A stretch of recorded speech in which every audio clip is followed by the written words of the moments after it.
All right, let's dive into the story of America's 12th president, Zachary Taylor. You might know him by his nickname, Old Rough and Ready. He was a celebrated war hero who basically stepped straight from the battlefield into the nation's highest office, right at one of its most dangerous moments.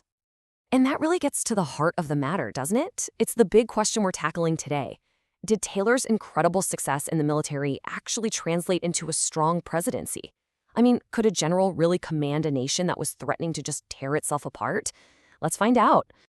So first up, we've got to look at the man before he was president. Because really, to understand President Taylor, you have to understand General Taylor. This was a man who was completely defined by a lifetime on the battlefield, not in some stuffy political arena. I mean, Taylor's military career was just staggering. We're talking a full 40 years of service. He fought in the War of 1812, the Black Hawk War, but his fame really, truly exploded during the Mexican-American War. It was his huge victory at the Battle of Buena Vista that turned him into a household name, a true national hero. But here's the wild thing, the great paradox of Zachary Taylor. For all that military know-how, he had exactly zero political experience. Not one day in an elected office. In fact, get this, he'd never even voted for president himself.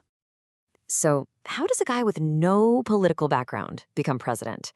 Well, it's pretty simple. He was just that popular. The Whig Party saw a winner in the war hero that the public absolutely adored, so they nominated him, basically betting on his fame over any actual experience. And you know what? In the election of 1848, that bet paid off, big time. But as you can imagine, leading an army is one thing. Leading a country, that's another beast entirely.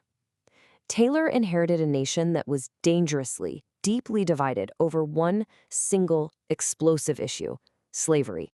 The whole conflict really boiled down to one question: what are we going to do with all this new land we just won from Mexico? The North was completely adamant. These new territories had to be free states, period. We have to stop the spread of slavery. But the South was just as determined, arguing that slavery had to expand to protect their economy and their political power. The country was, quite literally, at a tipping point. And this is where the story takes a really fascinating turn. You see, President Taylor, he was a Southerner from Louisiana. He enslaved people on his own plantations. But the stand he took absolutely shocked everyone: his allies, his enemies, you name it. When Southern states started threatening to secede, to leave the Union, Taylor did not blink. He made it crystal clear he would preserve the Union no matter the cost. He even declared that he, the President of the United States, would personally lead the army against any state that tried to break away. I mean, wow. It was this iron-willed defense of the country, and it came from the last person anyone expected. His plan to deal with all this was direct and decisive, almost like a military campaign. Okay, step one, he flatly opposed expanding slavery into the West. Step two, as we just saw, he would defend the Union with force. And step three was a pretty clever move. He urged California and New Mexico to skip being territories and apply for statehood right away, knowing they'd almost certainly come in as free states. But this blunt, kind of military-style approach, well, it created a whole lot of friction. His firm stance, mixed with his total lack of political experience, meant his time in office was just defined by conflict. And it really shaped a legacy that, honestly, we're still debating to this day. You see, Old Rough and Ready was used to giving orders and having them followed. He was a brilliant general who knew exactly how to face down an enemy army. But his biggest opponent as president wasn't some foreign power. Nope, it was right there in Washington, D.C. It was Congress. He struggled so much to work with them. Southern Democrats felt completely betrayed by his anti-slavery expansion stance and his soldier-like refusal to compromise. It just led to total political gridlock. Nothing was getting done.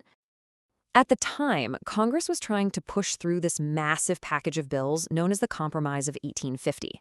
It was this big, sprawling deal designed to try and make both the North and the South happy. But Taylor, he wanted nothing to do with it. He totally rejected the messy political bargain, preferring his own direct state-by-state solution. And this chart really sums up the two sides of his presidency, right? His strengths were pretty admirable. He put the Union first, he was honest, and you just couldn't bully him. But his weaknesses were glaring. His political inexperience made it impossible to build any support, and his rigid, no-compromise attitude only made the tensions between North and South even worse. And then, just like that, his presidency came to this shocking, abrupt end. After only 16 months in office, Zachary Taylor died suddenly from what they think was a severe stomach bug. And just like that, the nation's greatest crisis was left completely unresolved. His death had immediate political consequences. With Taylor, the main obstacle to the Compromise of 1850, now gone, his successor, Millard Fillmore, quickly signed it into law. So in this really strange twist of fate, Taylor's death may have actually changed the course of American history, basically kicking the can down the road and delaying the inevitable Civil War for another decade. So what's the final verdict? We're left with this really compelling question. Was Zachary Taylor a forgotten hero who put the Union above everything else? Or was he more of an accidental president, a general whose political inexperience nearly shattered an already broken nation? His short, pivotal time in office, well, it offers no easy answers.